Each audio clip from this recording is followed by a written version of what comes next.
Welcome back, everybody, to this week's episode of the Be Ian podcast. I have a very unique episode today because if you guys see the guest that is joining me today, it is the director of Crossroads Jerusalem, Rabbi Sassoon. Now, Crossroads, for those that do not know, is a center that is based right in the center of town in Jerusalem. It is a clinic that deals with, obviously, Israelis, but they also work with a lot of students that are currently in their year in yeshiva and seminary, providing subsidized therapy for students, which is a tremendously beneficial resource that a lot of people do not know about.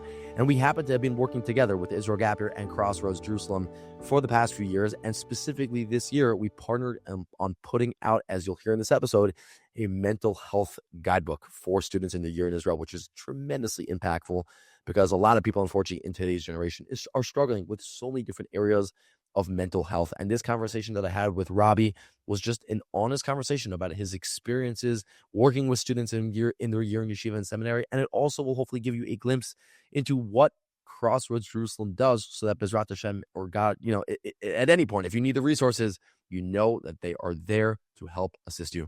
So without further ado, it's time to get into my episode with myself and Robbie Sassoon. Enjoy, everybody. Welcome to the Israel Gap Year Be'in podcast. I'm your host, Avi Proctor, and in each episode, we get Be'in in depth into the remarkable lives of individuals in Israel who dedicate themselves to inspiring the next generation of Klal Yisrael.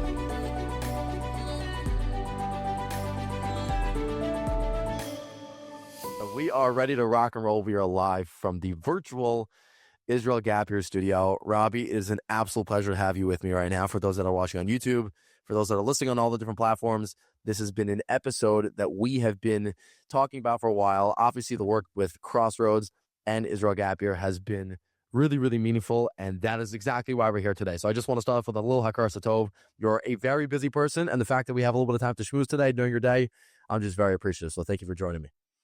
Thank you, Avi. Really happy to be here to, share with you and your audience more about Crossroads and what we do.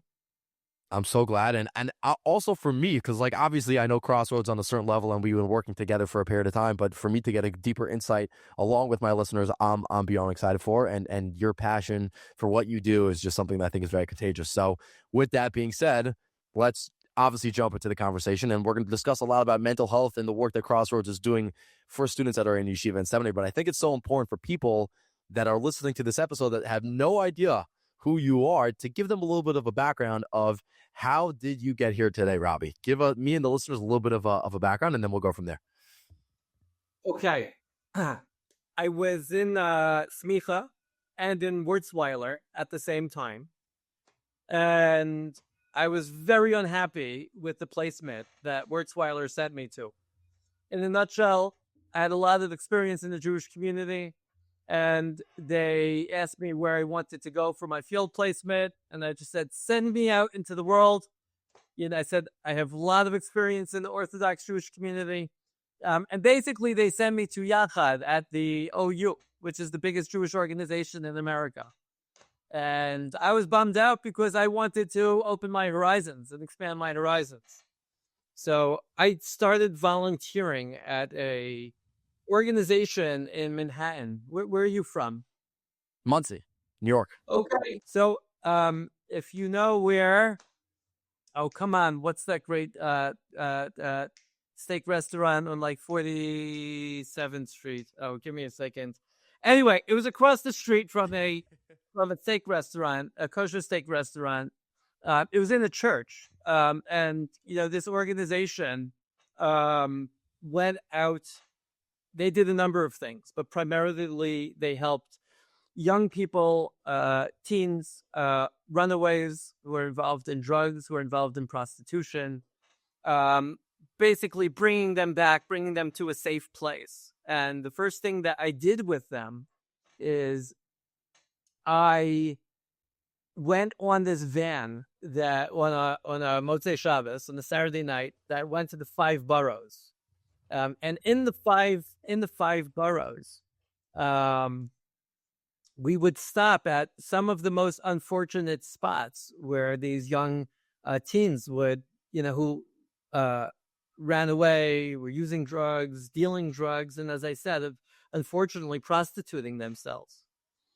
And I did this a number of times, and I really saw what was a very, very unfortunate, difficult, painful uh, scene of young people with no hope, young people who've been hurt, young people who've uh, were addicted, young people who were selling themselves, and that was in New York City. And when I came to Israel, I realized that when I came to Israel, I realized that, there's a lot of English speakers in Israel who are also in a difficult situation and also need a lot of therapeutic support, who also maybe have issues with addiction or have come from a place of hurt or abuse. And I was able to connect and then, begin to lead Crossroads.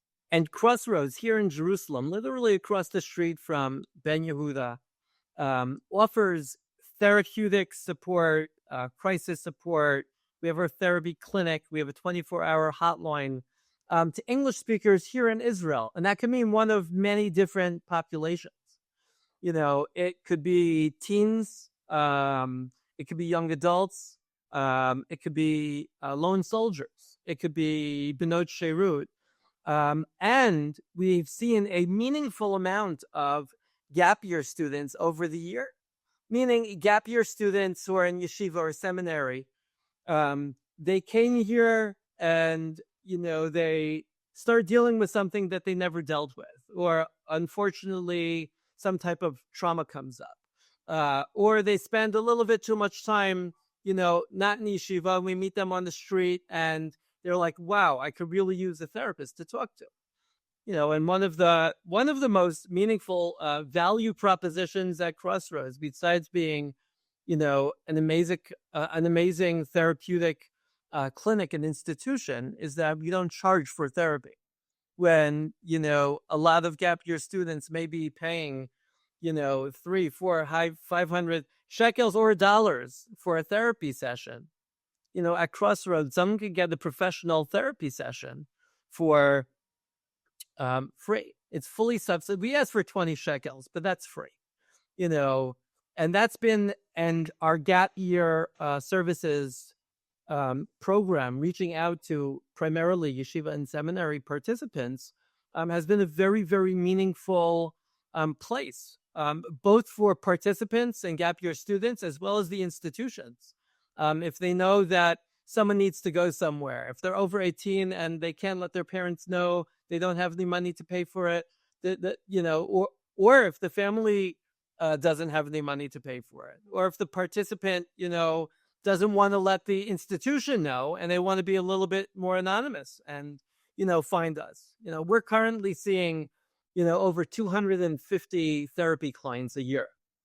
There is so much to unpack from everything that you said. And I think, honestly, what Crossroads, what makes you guys so unique, which I think, and we'll discuss this more in depth, is that you guys are fully subsidized. And, my question to you is, as you discussed, when you guys opened up a while, many years ago, 15, 20 years ago, you were seeing, a lot of clients. And now as time goes on, you probably have seen a lot, and probably hundreds, if not thousands, of yeshiva and seminary students. So my first question to you is throughout the time of you working with all the different students in Israel, in the past, let's say 15 years, what shift have you seen in today's generation in terms of mental health and the resources that they need from 15 years ago? So that's a great question. Because there's not only been a shift, what we're seeing with gap year students who are in Israel, we're seeing a shift. I think there is a universal shift that happened in mental health in the last 10 to 15 years. Let's say starting more intensely about 12 years ago. When I started, the types of kids that would reach out, the types of kids that would be struggling would be more so from a rebellious place, more so from a aggressive, chaotic type of place. And that, if we said like at-risk teen, or if we said at-risk young adult, going back, 15 years, there was an image that we had in our head that may include, I don't know, piercings or tattoos or, chains or, and this very, very independent, aggressive type of rebellious personality. That has been totally transformed because 15 years ago, we were in the world of acting out. That means that someone who is struggling usually ended up expressing their struggles to the world by like screaming really loud about it through the way they presented it, through their behaviors. Today, Avi, we're in the world of acting in, where, and it took me a while to figure this out, where the majority of cases that we see at Crossroads, whether it's in our gap year services or in our general clinic and other services that we have here, are young people who are struggling with depression, with anxiety, with a loneliness, a sadness, with young people who are very unfortunately thinking about suicide. What I mentioned to you earlier about, I met kids on the streets who were involved in drugs. So like we used to send people to take care of their drug problem. And by the way, drugs still is a problem. Alcohol still is a problem. But I would even say in terms of mental health, more of an issue are struggles like depression and anxiety and thoughts of suicide. Wow. There's so much to talk about with that. And I think it's obviously, you are the person to discuss this with, because you have the experience, dealing with so many students. And my first thought is, okay, if you have a student that, let's say, might be listening to this, and we are obviously in the beginning of this conversation, and they've never heard of Crossroads before, in what way could people find you? Meaning, like, you obviously have students that you've worked with, but how do they typically get in the door to Crossroads? Okay, so there's a number of ways that people get to Crossroads. One way is, every Thursday night and Saturday night, we're walking around, Ben Yehuda, Rehov Rivlin, some people refer to it as Crack Square. We're walking around Rehov Yafo, and we're meeting. We see, students on the street. We introduce ourselves. Hey, I'm a social worker at Crossroads. Let me tell you about it. And for a lot of them, it's not relevant. Remember what I said to you a minute ago about the acting out? We were able to identify those kids in terms of the way they presented themselves. Today, people who are suffering very, very deeply and are acting in don't always present that when they're outside. See, we don't always know who's really struggling. So we're actually going out on the street and going up to anyone who's English speaking and just, opening up a conversation about what we offer at Crossroads, about our clinic, about the support that we offer, about our crisis hotline. And many of them say, that's not for me. And others say, oh my God, I need to come and talk to you. So that's one way we reach out to people. Another way we reach out to people is I have a few of my social workers who are connected with all the various gap year schools, yeshivas, and seminaries. And over years, we built relationships with the Avanim Bayit, with the Rosh Yeshivas, with the head of their mental health programming. And they know that they could always send someone to us. A lot of parents come into the year, a lot of kids come into the year, they have a therapist already. And maybe they're going to continue with that therapist during the year on Zoom or whatnot. Other people, fortunately, the parents are able to pay whatever they need to pay to see a local therapist here in Israel. And then the school is aware of, oh my God, this kid is really struggling, or this kid is struggling and, they can't pay for it, etc. And they know that they could get professional support from one of our social workers, all of them who have a master's in social work here at Crossroads. So, and at that point already, kids are already telling each other about it. I think that's honestly, it's something that's so unique about Crossroads, as you were saying, that you literally have your staff. They go out to town, they meet the people, they reach out to them, and what's also I think so interesting is what you're saying before about acting in versus acting out. That in the past you could literally see somebody who's walking on the street and be like, "That's a kid, I'm going to bring it to Crossroads," and now it's significantly harder. And my follow up to you is if you have a student. As you mentioned before, you have students you go over to on the street, you offer them and you tell them about Crossroads, and then they're like, what, this is not for me. But I'm sure there are students that probably say this is not for me, but they really could utilize what services you give and talking to a therapist. And my question is if you how does someone know if they could benefit from speaking to a therapist? Okay, so you're asking a more general question here about. I would categorize this more generally, but it's getting to the point of I'm sure there are a lot of students that might even be listening to this episode that probably think to themselves, "Oh, I can never use therapy. I don't need therapy," because there's probably certain stigma that might be around, "Oh, I have a Yeah, therapist," you know? that could be. And I'm going to say something radical about therapy. It's radical in both directions. Number one is I think everyone needs therapy, right? Number two, not everyone needs a professional therapist, right? Because at the end of the day, what's at the core of therapy? Therapy is a process of being able to be in a safe conversation, thinking out loud, reflecting, receiving support, exploring, developing one's sense of self, developing one's sense of being, developing their goals, dealing with struggles, right?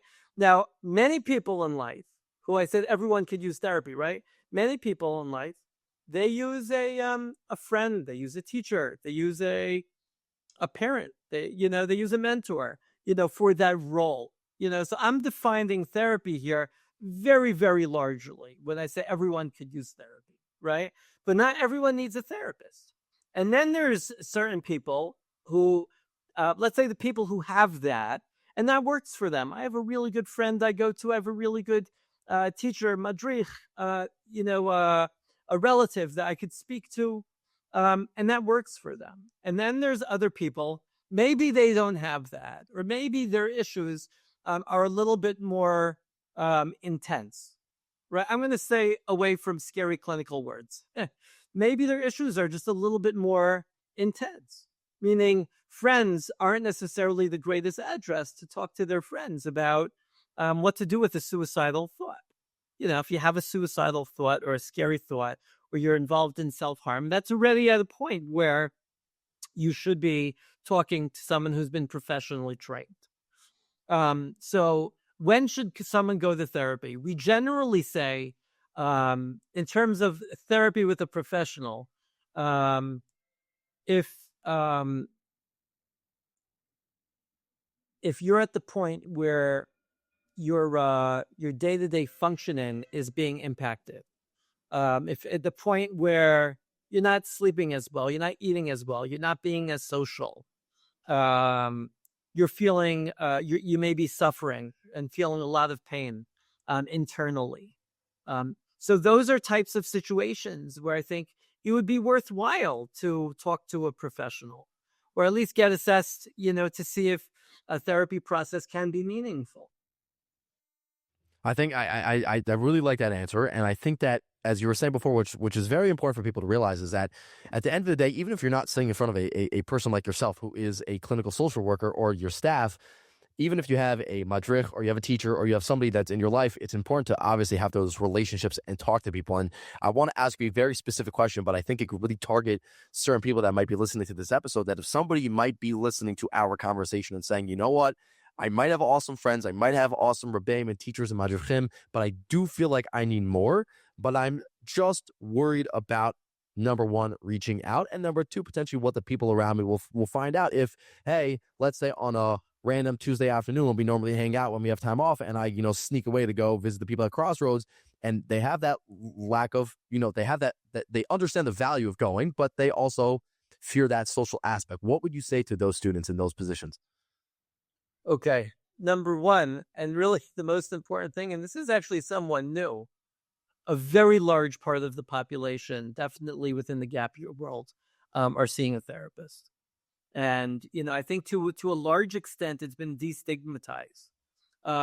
Sometimes we struggle with the opposite, where someone wants to come to therapy just because obviously everyone needs therapy, right? And then we're limited with our times, and I have to figure out, hold on, here's someone who thinks therapy, everyone just needs therapy, like I said before, in a different context, versus someone who's really struggling with much more intense issues.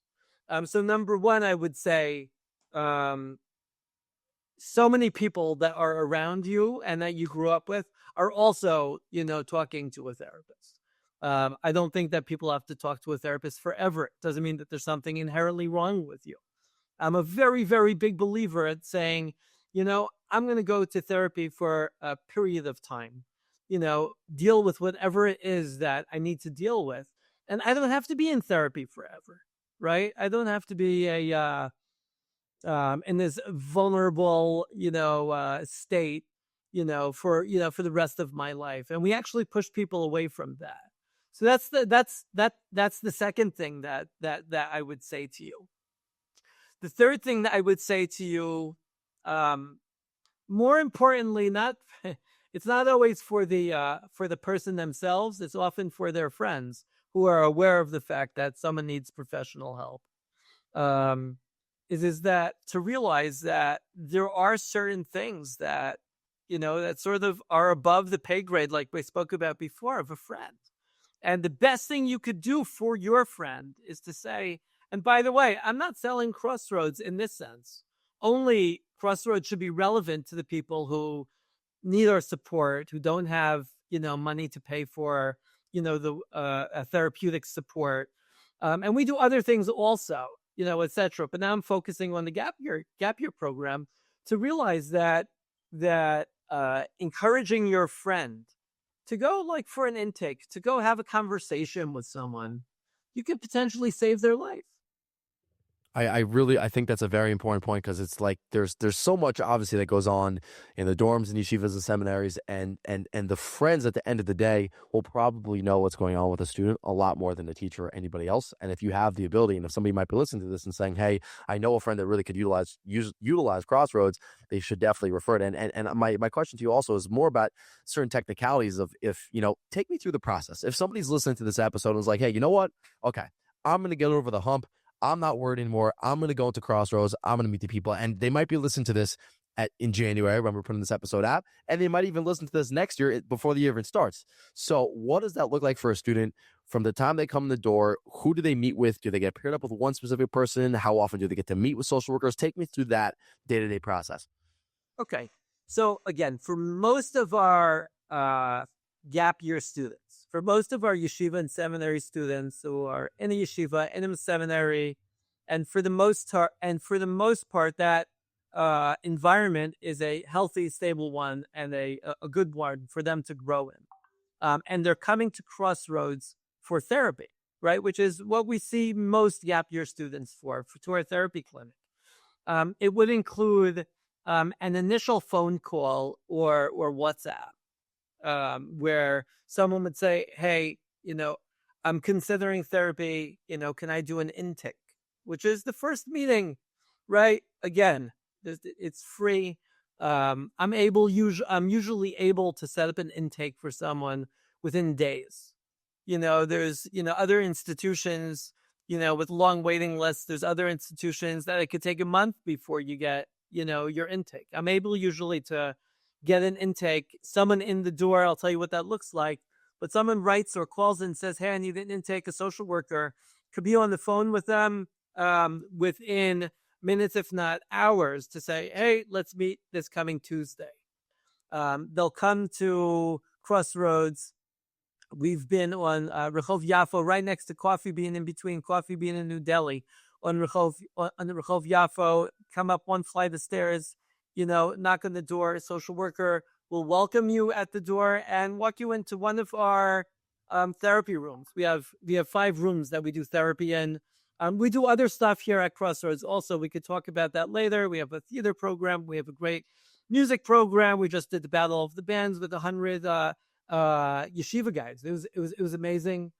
So some of the rooms maybe like you might say, oh, there's instruments there, there's like art there, but each room is also a therapy space. And they would have a meeting, just really getting to know the person, what they're struggling with, what's going on. Sometimes we'll realize, or the student will realize, maybe I don't need something right now, and that's wonderful. That's wonderful. And sometimes they'll say, no, I really do need support. At that point, it could take a week or two. Sometimes we have a waiting list that's longer than that. Generally, we don't. It could take a week or two, and then either the same or a different social worker will call them and say, hey, I'm going to be your social worker. Let's meet. And they'll offer them a time in a day. Sometimes specifically with yeshivas and seminaries, they try and, work things out in terms of their schedule around the break or around the day, an afternoon that may be free. And we'll try and be sensitive to that, as well. Got you. And my follow up is, okay, let's say you have somebody that comes to the door, they find their social worker, they're meeting with them. If there's ever like a really serious issue with a specific student, and obviously there's confidentiality when somebody is meeting with the therapist, do you ever have situations where you know the head of the school, that it might be beneficial to work with them? Do you ever work in tandem with the heads of different yeshivot and seminaries if you ever have big issues that come up? Well, what I said before is that we have a relationship with really nearly all of the yeshiva and seminaries. They know who we are, we know who they are, and primarily for the program to be able to hear about different services or things that we're doing and to refer appropriate students to us. Once a student is here working with the social worker, we'll really never go back to the institution and get the institution involved without that participant's permission, right? It would be a very, very extreme situation, probably one where someone's thinking about of suicide, or someone's thinking actively, there's also different levels of suicide, where someone, let's say, is in imminent danger, right? Where someone is in imminent danger or about to put someone else in imminent danger. I'm going to use that language specifically, where then really confidentiality, all bets are off, right? So I don't know if I would reach out to the institution, a parent, once someone's comes for the intake, they give us an emergency contact. Probably would reach out to the emergency contact. Sometimes the emergency contact is someone from their gap year program. So I'm not running to the gap year programs to sort of say, hey, let's figure this, kid out together. The yeshivas and seminaries, they're in the, let's call it education business. Obviously, it's so much more than that. But let's just generalize and say they're doing education and they have their educational goals, right? In Crossroads, we're in the, the therapeutic business. And we, our goals, and we're the well-being business. So if we ever had to break confidentiality, potentially it could get back to a seminary, but not necessarily. Is that clear? Got you. No, I'm fully with you, and I'm curious because obviously, as we were discussing before this episode came on, podcasts are meant for stories, and I'm sure you have a lot of stories of experiences that you've had with students and whatnot over your time. So I'm gonna throw it back at you. What stories come to mind of like, wow, like I remember these few experiences? Well, I think that this story that I'm about to share with you is actually, very, very telling about how important it is to be seen, how important it is to be heard. That often young people don't feel like they have that in their lives, whether they're in a gap year program or whether they're just a teen in Israel. I mentioned to you before, we go out to the streets, and on the streets, we actually do two things. We do one thing that's called coloring the streets. We put an art table, we put some art materials.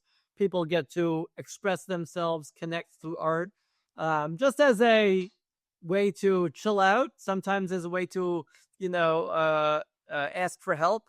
And the other thing we do, I mentioned, we roam. It's called roaming the streets. So I'm going back many years, but the story is very, very much, in my head, specifically because there's a picture that I could show connected to the story.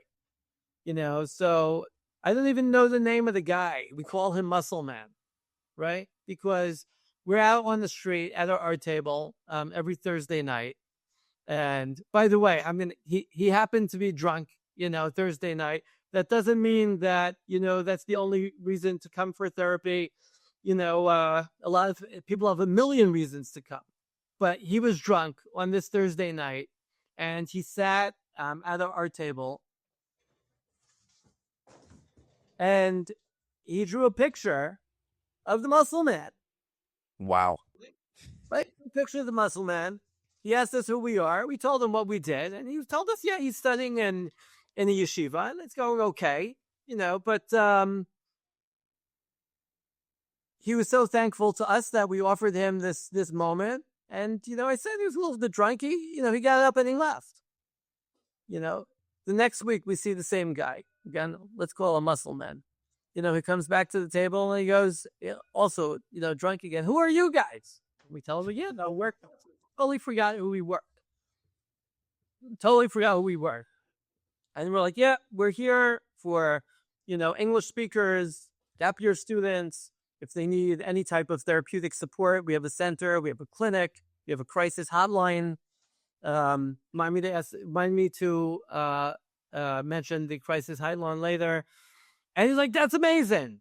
And he takes out, a piece of paper and he starts to draw a picture, and he drew the same picture. Drew the same picture of Muscle, right? So we went through like 5 or 6 weeks seeing this young guy come out every Thursday night, intoxicated, came to our table with a very, very good intention, wanted to connect with us, told us how amazing we were, and drew the same picture, and on the 6th week, he came by and he wasn't drunk. And the whole conversation happened again. Who are you guys? What do you do? Wow, that's amazing. And he sat down and he drew a picture of the Muscle Man. And before he got up, we said, hey, we have something for you. We took out his 6 pictures. He goes, what are these? I don't understand. And we told him that for the last month and a half, he's been coming to our table, drawing this picture. He's usually drunk, and he sort of just goes off and does his thing. And we thought maybe you would want them. And I can't tell you, this young man, how touched he was. It's like, you cared enough to save my pictures, that you thought maybe I would want them, that you were worried about me. He's like, if I had those type of people in my life that would sort of be aware of what I was going through and pay so much attention to me, maybe I wouldn't be out on the streets every Thursday night getting drunk. And it was like really one of the most powerful stories that I've experienced and that we share, because the message behind the story, Avi, is we see you, right?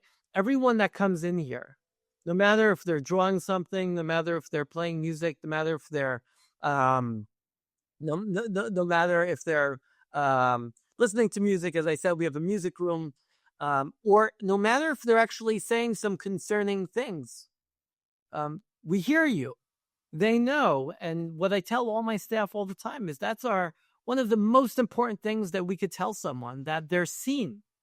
And this young guy who's in the yeshiva, he felt seen for the first time, and that really, ended up, having a very, very meaningful impact, on his life, but I've Wow. pictured here to show it of someone who never felt seen until, he drew this picture.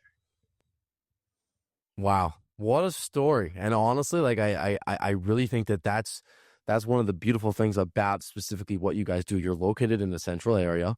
You're there. And it's not like you're in someone's face of like, hey, come into my office, let's speak. Like, it's you're coming off in a natural way where you could just bond with people and have those experiences. And then obviously if it's meant to happen, it's going to lead into something, very, very special. And I want, as you were discussing before, something that we'll touch on, but I want to touch on it right now because it's another thing that makes you guys very, very unique and dedicated in terms of what you do, which is the crisis hotline, but then also having social workers there throughout the night. One of my neighbors in Beijing, which I'm not going to say who he is because I don't know if I'm supposed to or whatever, but I know he's one of those social workers that has been at Crossroads taking the night shift before. So talk to me about, that's not something that has to be done, but what got you to say we're going to go above and beyond and create those two things? When you say the night shift, you mean on the street? The night shift on the street, or I believe it's on the street or also in the office. Correct me if I'm wrong. Okay, so just to clarify some terms here, we're out on the street on Thursday night till about 2. We're on Saturday night till about 12. Although we have a crisis hotline. I don't have a sign behind me. We have a crisis hotline. By the way, 050 hotline. Very, very easy to remember. That's 24/7. That's 24/7. And part of the reason why we go out to the street, one of my, I'm going to step back for a second and say one of my goals at Crossroads is to make therapeutic support accessible, right? I want it to be efficient and I want it to be accessible, which means that, we're here in the center. Anyone in our offices, anyone could walk in basically from, 9 in the morning to 9 at night. Right? Where they're teens that we know maybe are gap year students hanging out on the street. We're out on the street, till, midnight, 1, 2 in the morning. And let's say you are up in the middle of the night. Let's say you're going through a crisis. Let's say you're going through a really, really difficult time. We're a phone call away, and I would say we're more of a like boutique type of hotline. The national hotline in Israel, Iran, they get hundreds of calls a night. We don't. We could get a few calls a night. But we're going to answer and we're going to be there no matter what. We'll answer our hotline on Yom Kippur. I'll never forget it was a few years ago, Yom Kippur, and this year's Rosh Hashanah. I remember that we got like 2, 3, calls from people who were thinking about suicide.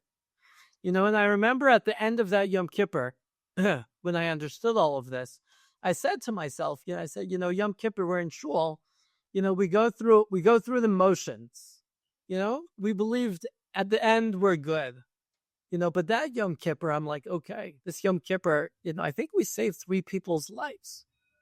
That's like a big deal. So we're able to, offer the word is accessible. I want to be available and accessible for someone who's struggling. I don't want someone who's struggling, to feel like there's nowhere to go, that they're all alone. I remember a few years back, there was and unfortunately there still is, there was lone soldiers, who, committed suicide and stuff like that. And I went to the Lone Soldier Center and I'm like, listen, I just need them to know that we have a 24/7 hotline. They can always call us. I wouldn't want them to be alone. My goal at Crossroads isn't for every soldier or every gap year student or every teenager to come. I couldn't handle it, right? But for those of them who are in need, who are struggling, who are feeling alone, we're a phone call away. We're a stairwell away, from getting professional, empathetic support. Wow. I think what you just said about Yom Kippur and Rosh Hashanah, how that happened, it really just goes to show, because sometimes people might think, okay, there's this hotline, who's really going to call, who's really going to take advantage of it, but it's something that's there. And it's really, it really just goes to show the work that you're doing is making an impact on people. And I think it's really, really special. In terms of, as you've been working and doing Crossroads, I keep thinking about this throughout our conversation, but you've been doing this for over 20 years. And, for you and anybody that does any job in life, sometimes when you start something, you don't have the same energy and koach 15, even 5, 10, 15 years later, let alone to keep doing it as long as you have. And I'm throwing it back to you is what gets you up every single day to keep putting the effort to just be here and do what you do? All right, it's a good question. Also, just to clarify, Crossroads is 25 years old. I am at Crossroads for 15 years.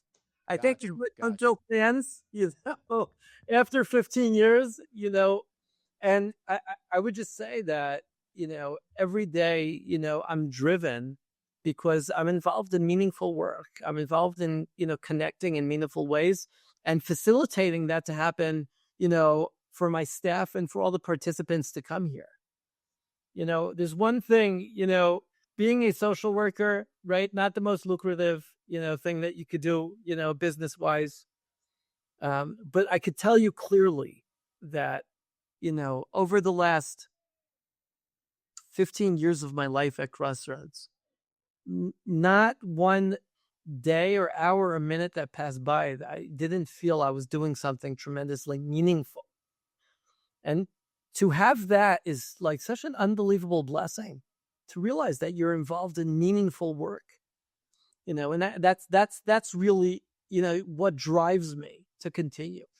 It's meaningful. It's meaningful. And one day it might be a suicide that we prevent. The next day, it might be someone that's isolated or it's struggling with social anxiety that begins to connect with people around them. We had someone come here, not part of the gap year program, but we had someone, come here for therapy.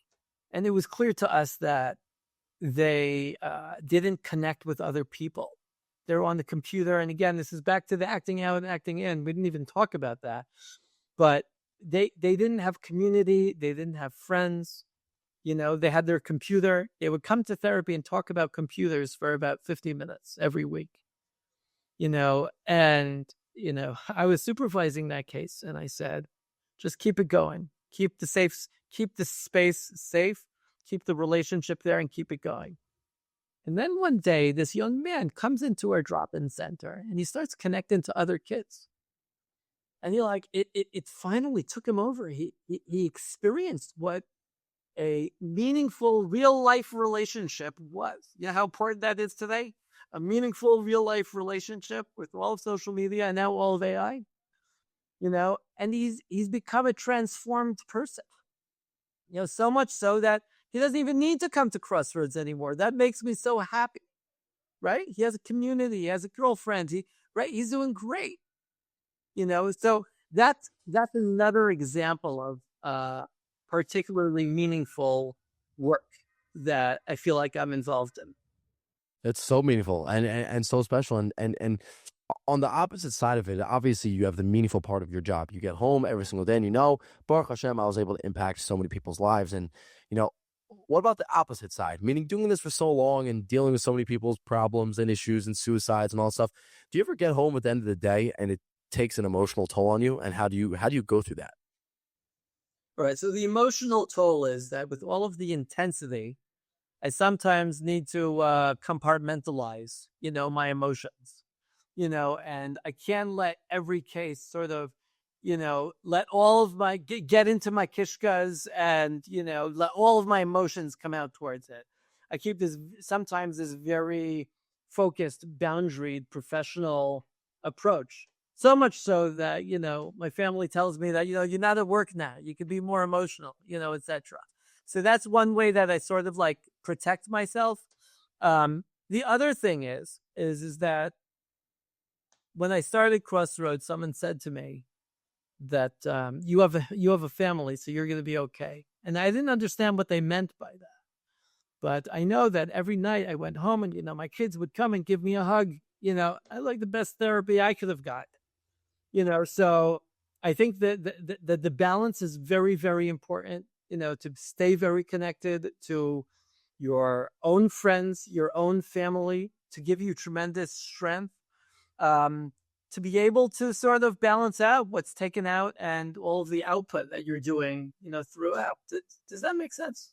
Of course, I think it's something that's like it's to that person's point, whoever said that to you, like it's very important. Like you have a long day in the office sometimes, and you come up at the end of the day, and your kid gives you a hug, and the person you might have been speaking to earlier in that day, who wasn't is not as blessed to have what you have in your life. It definitely it definitely helps, if that makes sense. The next thing, or one of the last things I want to discuss, is something that we've obviously been working on together, and we've been discussing this, and it's something that is so important for our audience that listen to this podcast, that follow Israel Gap Year, and that is the very thorough Gap Year mental health guidebook that you guys made. And I want you to touch on that, show people what it is. People, obviously, if they want to download it, they'll see the link in the description of this episode and whatnot, but you are the source of where it comes from. Obviously, I help promote it, but I want to hear from you. How did you come up with that idea, and kind of what it looks like today, and what's it here servicing people?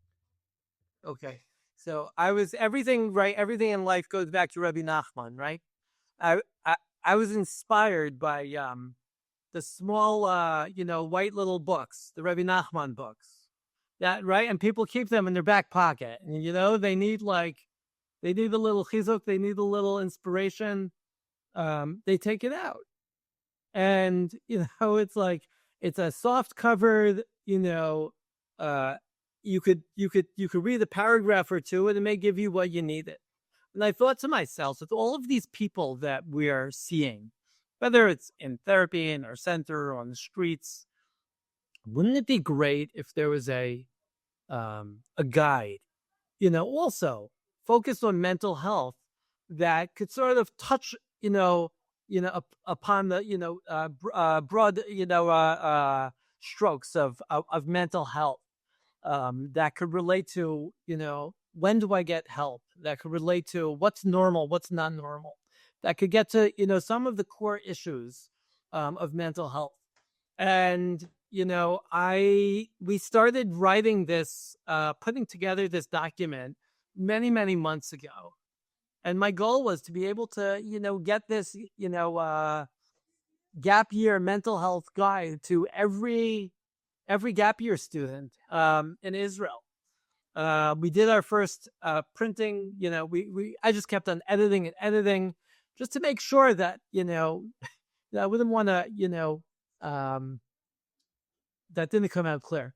I just kept on editing every time until we said, I think we're good enough to bring this out into the world. And since then, we've given it to students, we've given it to institutions, we've given it to teachers. I've given it to 12th grade high schools. We're sending 12th graders in high school, and principals and teachers in 12th grade. And everyone is like, this is so amazing.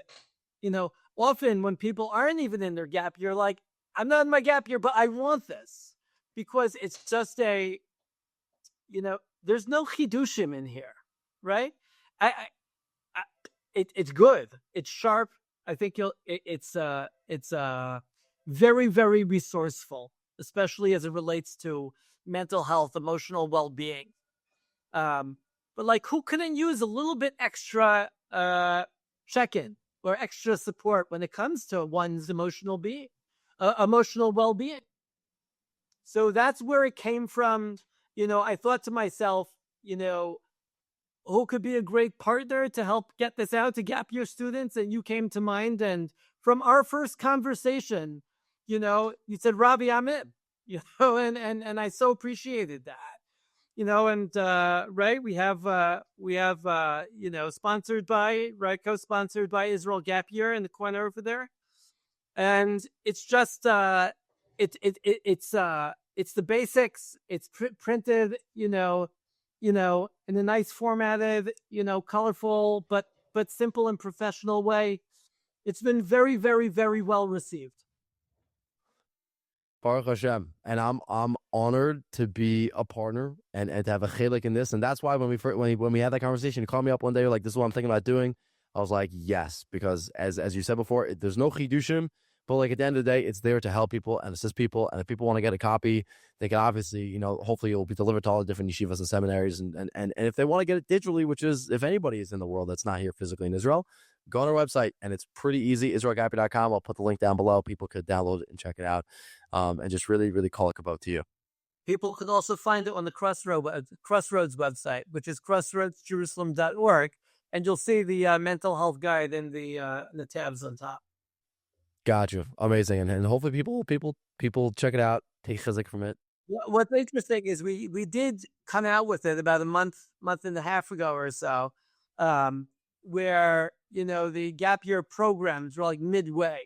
So consistently, the messages that we're getting is, this is amazing. We'll take some now, but we want every one of our students to have this at the beginning of next year. So Bezrat Hashem, that will, whoever's listening to this, that might be pre yeshiva seminary, God willing, will be there when you get there next year. And my, as we end this conversation, I wanna throw my final question to you. And so here we go. The last question to you, and this could be related to anything we discussed today or anything just generic, is that whoever's listening to this episode, wherever they're at in life, no matter what stage, if there was one message that you could give to them that was like, keep this message and keep it in your pocket in a bottle for the rest of your life, what would that be? I'm going to build off of something. There's a lot of messages out there, and you asking that question makes me feel so much pressure. But I'm going to just build on something that I said already in this conversation. Let your friends around you know that they're seen. Let your friends around you know that they're heard. Whether they're going through something great or whether they're struggling, let them know that you hear them. Right? You don't have to be a professional to do that. To say, wow, I'm hearing you. Wow, I'm seeing you. And whether you're celebrating with them or whether you're, supporting them, to be seen and to be heard, is probably one of the most powerful things that we could do for someone else. We could do it for our friends. We could do it for people on the street. We could do it for our neighbors. We could do it for our children. I think that would be the message without, having to think of something, like super profound beyond. You just hit you hit that on the mark, because I think, sometimes with the advice that somebody could give to this answer or to this question, it can be very generic or it can be very specific, but I think you really touched on something that no matter what stage you're at in life, it's practical, it's tangible, and it's just, be that person that is there for everybody around you, and you don't necessarily have to be a qualified social worker to do it. And just, it's help build the world and be there for the people around you. And I think that was phenomenal advice. And this episode has been phenomenal. And as I started with Hakar Satov, like, I know you have a busy day and you have people waiting right outside your office to speak to you right after this. And I started off with a thank you. I want to say thank you again. This has been a really, really enlightening conversation. And Bezrat Hashem, people will be able to take, the resources that Crossroads has to give, no matter what stage you're at in their life, when they come to Israel, if they ever need it. And just really call it for all the work that you're doing. And Bezrat Hashem, looking forward to seeing you again soon. Thank you, Avi, and thank you for your partnership. Of course. Thank you guys so much for listening to my conversation today with Robbie Sassoon from Crossroads. If you guys are interested to learn more about all the services that Crossroads provides, check the link in the show notes. I will put as much information as I can about them. And as I said in the intro, and as you guys hopefully pick up throughout this episode, they are a very helpful resource that not a lot of people realize. There are many people that unfortunately need therapy in their year in yeshiva and seminary, and they're spending a tremendous amount of money in order to attain that. And some people do it over Zoom, and obviously everybody knows their situation, what works for them.